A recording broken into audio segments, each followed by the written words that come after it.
You're invited to join us on a reverse 2.5-day trip on board the beautiful Apollo out of 22nd Street Landing, departing June the 11th at 10 a.m. Wow, does that give us incredible range, and returning 7 p.m. on June the 13th. This is going to be a great fish. It's got all kinds of possibilities, from bluefin tuna to white sea bass to halibut and so much more. Friedman Adventures Charters puts you in the fish.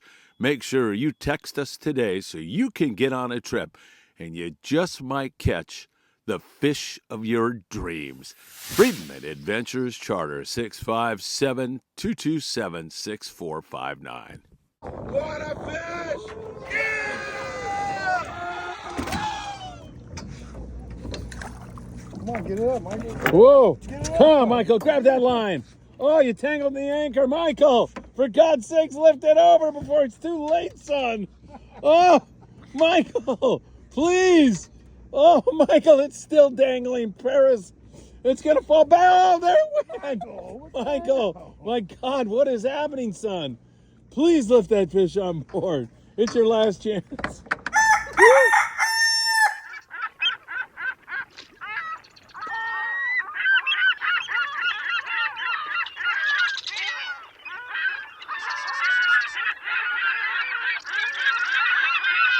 Hey, good morning, my dear friends, and welcome to beautiful Surfside, California. This lovely Friday morning.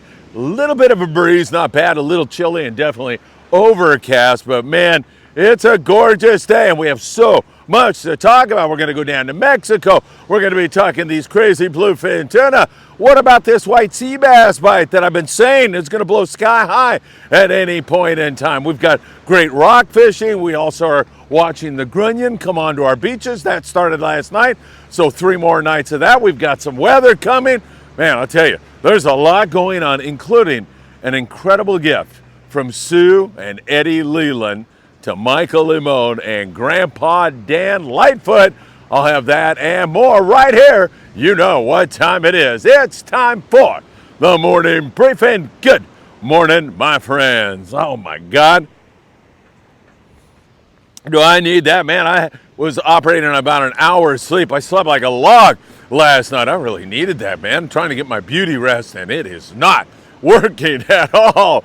Hit that like button if you get the chance. Deeply appreciate it when you do that. Share these videos with a friend. Also, if you don't mind, subscribe to the Friedman Adventures YouTube channel and tick the bell. You'll be notified when there is new content. You can follow us on Facebook, Instagram, TikTok, Apple Podcast, and Spotify. We deeply appreciate it when you do that. If you have unfiled taxes or need some help, give our friend Tim Marquez a call right now. Tim will take care of it all at A Best Income Tax Heating and or Air Conditioning Needs. John Lopez standing by. Give John a call at Efficient Heating and Air Conditioning. Well, I'll tell you, there is a lot going on and a lot to get into with each and every one of you. So let's go south of the border right now. We'll go down there and check out what's going on in the coastal town of Ensenada. And down there at 70 miles, we continue to see a few yellowtail, some big bonita, excellent rock fishing, and calico bass also. The breeze is going to come up here this afternoon, and it's going to be a little windy on Saturday for sure up and down the Southern California coast. So we'll be keeping our eyes on that as we're very active here in the surf this morning. There's a lot going on. Perhaps those grunions staging up to make another run, and the birds are exploiting all of that. So watch that breeze. But in Ensenada, we continue to see that calico bass also biting there along the Punta Bond area. The yellows are not wide open by any stretch of the imagination. One day they bite, one day they don't. It's a lot of bird school stuff. So those yellows and bonita, game fish in general, force the bait to the surface. The birds get on it. They try to exploit that and pick off a bait from time to time, and those birds rat out those yellowtail, and that's why those guys run hard over there and throw the fierro, or the iron as we call it in English.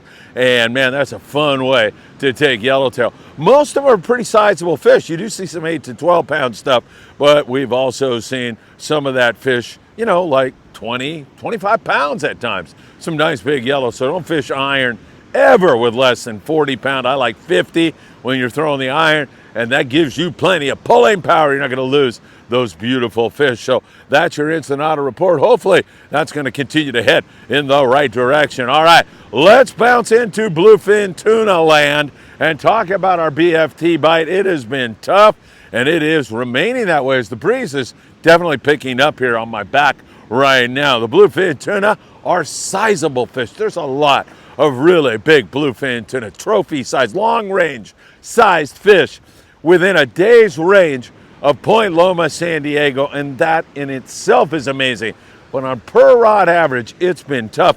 In fact, some guys on multi-day trips are just getting up over a fish per rod. Some are down below a fish per rod. So I'm talking like a 2-day trip, and you got 12 guys on there, you get 12 bluefin tuna. Well, let me give you some scores to give you a better idea. Before I do, however, the Royal Star fished till about 10 last night and did not catch any bluefin tuna. I know the Shogun had one fish last night up until midnight. He may have done some more after that.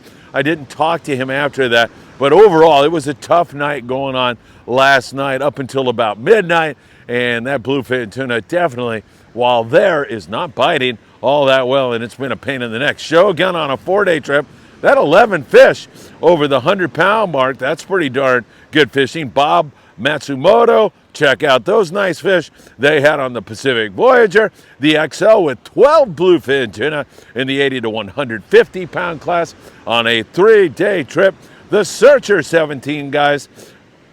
17 guys. They had fish. I think they had 17 bluefin.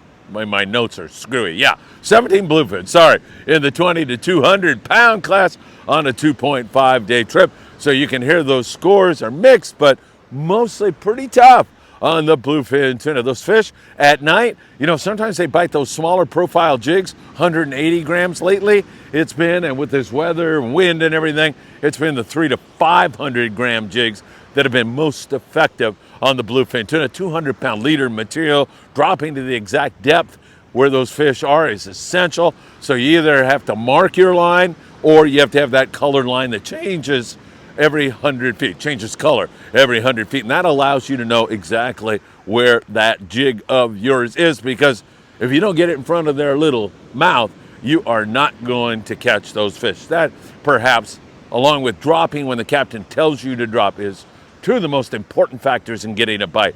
That and really working your tail off and staying up late, especially on nights where they don't find any fish for 3, 4, 5, 6 hours. If you're still up when he does find them, man, that means you're putting in a lot of hard work, and that means you've got a much better chance at picking one of those fish up. So pretty tough overall on our bluefin tuna. Is it just part of the progression where we're going to finally work our way into wide open tuna at some point in time, like later in June or July? Who knows? You just never know what's going on. It is certainly a different year. And to go back to Rambo, when we were on the Cortez, Jim Hughes was saying, Phil, it's a weird year, man.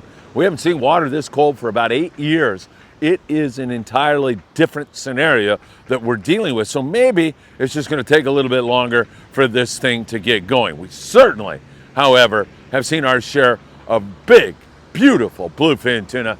That is such a special thing.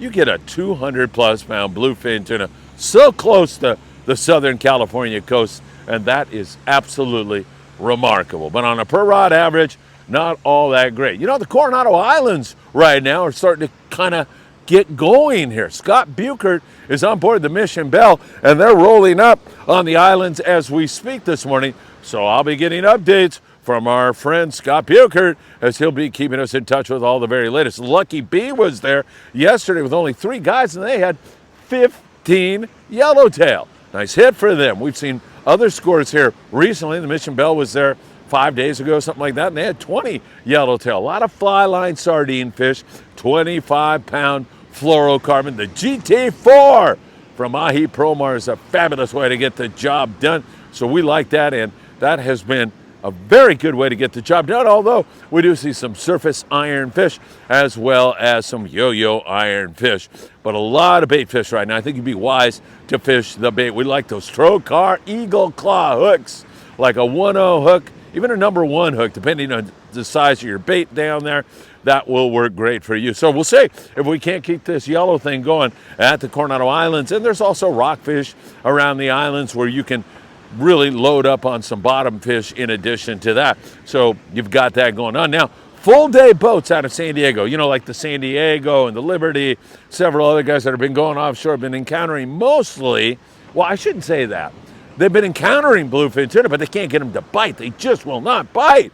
But they've been encountering bluefin that don't want to bite and copious amounts of big bonito that do want to bite. Those bonito have been biting the iron and bait. It's been really spectacular fishing on, I want to call it 4 to 10 plus pound bonitos. They're beautiful fish, and they do provide excellent table fare. I know most of you are looking for the bluefin tuna, so you're saying to yourself, I don't want to go do that. I don't want to catch a bonito. But other people go out, have a ball, and enjoy it, and they do quite well. But I just want you to know that switch, that light switch, has not gone on those local bluefin tuna quite yet, although they're seeing them off Rosarito Beach. They're seeing them, some fish there at 28 miles, 40 miles, like that. So definitely within range of those guys. Just need those fish to get on the bite. Hopefully that's going to happen very, very soon. San Clemente Island, the Thunderbird. Davies Locker, Newport Beach. So good to see those guys back in the water. Jeff Marklin and Chris May putting in so much hard work.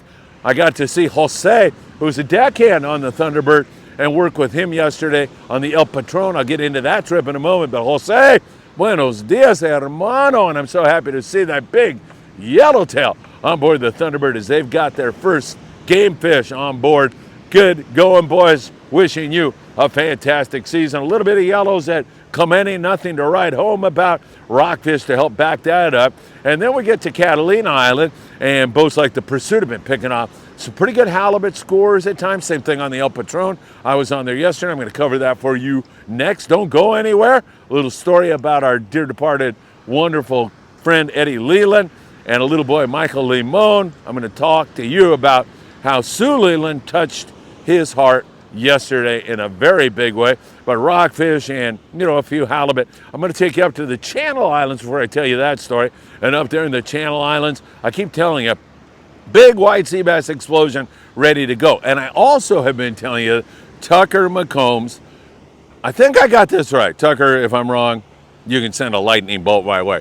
3 days after the full moon, he loves to see those sea bass turn on. He has observed the sea bass turning on around that time. So 3 days after, maybe we're going to see this thing start to bite, and that is going to be in 2 more days. We'll get through this weather, and maybe we'll finally see the copious amounts of white sea bass that they continue to sonar up there in the Channel Islands. Perhaps we're going to see that stuff turn on and bite. For now, we're just watching it, catching pretty good halibut at times, but mostly, predominantly, rockfish up there in that neck of the woods. So we'll continue to watch that for you very, very closely. Let's come back to Catalina and talk about our day on the El Patron. Number 1, the people who came out on the trip again were wonderful, and I thank you all. So good to get to know all of you. Some guys driving from the Coachella Valley, other guys driving up from San Diego. It was so nice to spend time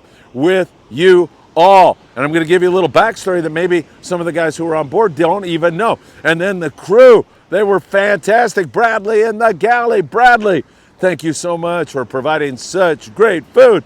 And not only that, but working the deck and being so great. Jose, I mentioned already, Jose's a great guy, works hard, and a lot of fun to hang out with. And of course, we also had on board there our illustrious Captain Steve, who did such a great job. And in fact, you can meet Steve. I just put up an entire interview we did with Steve Raby on board the El Patron yesterday, but Steve was so fun, so polite, worked hard. We ended up going into the island, and right away we made a halibut drift. And within like 2 minutes, we had 2 halibut, 1 short and 1 legal fish on board. And it was great to see that. We thought we were off to the races. We thought we were going to be all over the halibut. JD had his very first halibut of his life, legal fish, so he accomplished that goal. Way to go, JD. It was great to see you make that happen. And then we went out and we fished rockfish for the rest of the time. Started out slow, ended up pretty good, not wide open, but we picked off one nice lingcod and had, some nice salmon grouper. Again, nothing wide open, but the group was so great.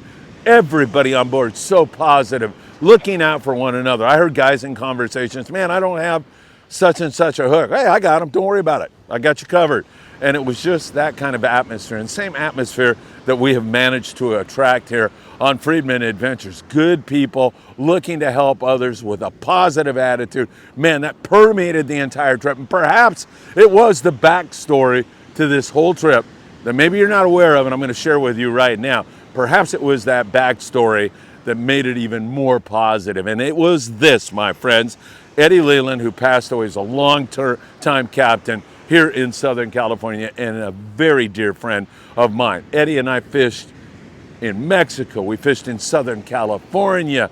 We spent a lot of time together. My kids know Eddie. We surf fished down here with Eddie, and Eddie always had a positive attitude, never had a negative thing to say about anybody.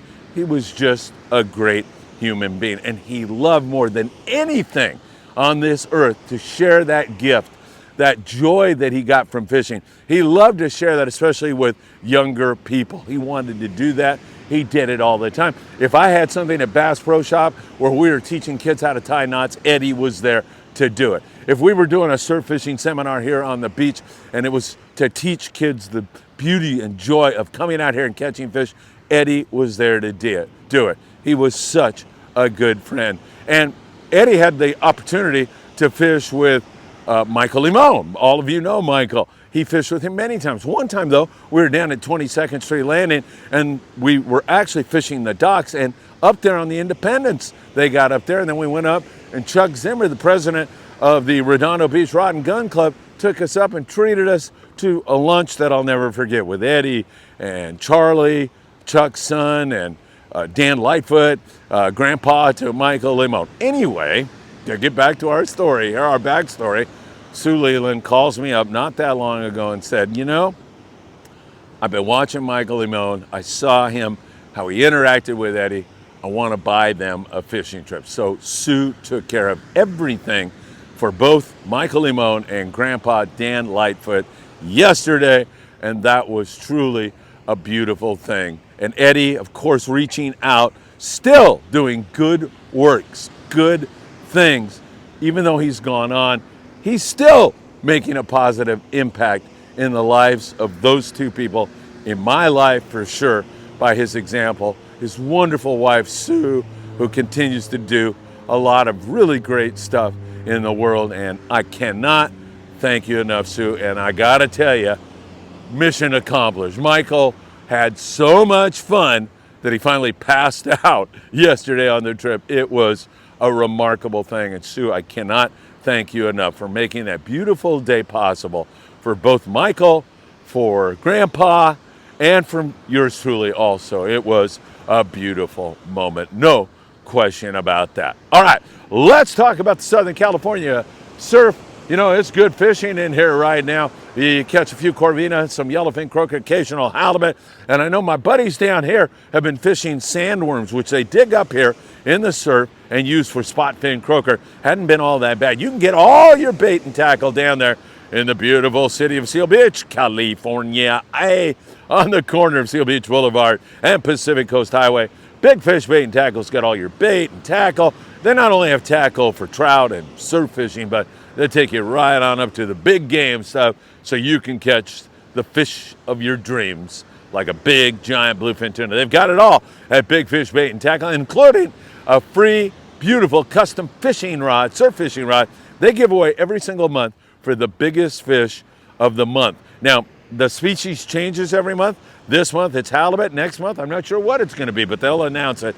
All you got to do is get a specific ruler down there at Big Fish Bait and Tackle. You get that ruler and you are all set. There's no entry fee or anything else. You can win that custom rod. In fact, you can win 12 of them if you were to catch the biggest fish every single year. So really great stuff down there at Big Fish Bait and Tackle. Our friend Steve Oropesa has been excuse me, fishing the harbors and the jetty, or not the jetties, but he's been fishing the inner harbor and the breakwall on a regular basis and doing quite well. We'll keep you in touch with Steve's exploits as we go along. He's been doing really great, catching nice big calico bass and sand bass and so much more. Don't forget, on the 31st of May, that is a week from today. I think we got 4 spots maybe left on our Island Spirit trip out of Ventura Sport Fishing. Special trip leaving at 6 in the morning, coming back at 6 at night. Man, Daniel Hadaway has an incredible day planned for all of us. In case you're on that trip and you're watching the morning briefing, I might as well spill the beans. Here's the basic plan. And, you know, things change, you know, weather or, you know, something else bites. The basic plan right now is to go catch giant cod. Daniel says he wants to fish an area that has been exceptional on the big cod. And then later that afternoon, focus on white sea bass and halibut. Wow, that just sounds like a dream day to me. Can't wait to get on board that one. That is going to be a lot of fun. There's a rumor that Paulina, my co-host in Mexico, who does such a great job down there, is going to be on that trip. So I'll be talking to her a little bit later today, and we'll see how that all works out. All right, a lot going on, including me as a translator at the movie theater. I've been doing that for over 30 years with my wife, Ruth, and we went and saw this Planet of the Apes dumb movie the other day. And so I have to translate these movies since Ruth does not speak English. And I just listen, and then I, you know, whisper in her ear and translate it into English. And I told her, thank God, Planet of the Apes, I am so happy we're here for this movie. And she goes, oh, you really want to see it? I said, no, I don't want to see it at all. But, you know, there's a lot of, so I don't have to do anything. I just, you know, you can look at that. I don't have to say a word when that's going on. So that was my day with Rutita the other day. Always a lot of fun trying to translate those movies on the fly. I enjoy doing that. A little bit of a challenge for me. Normally, if it's a movie that I enjoy, I'll go see it 3 or 4 times, so I've got it down. But this one, like I said, a lot of and I was okay without that. All right, I think I'm starting to lose it. I got a lot to do today. And one of those things that I have to do is to thank you all for being here on the Friedman Adventures YouTube channel. It's always great to see you. I hope you have a great weekend. This weather is going to come up a little bit here now, starting to blow a little bit, and it's going to get a little nastier here and blow some on Saturday. Also, we'll watch that for you very, very closely. Fingers crossed, if we get a sea bass bite or that bluefin turns back on, we'll be watching it here for you. And as always, I hope to see you really, really soon.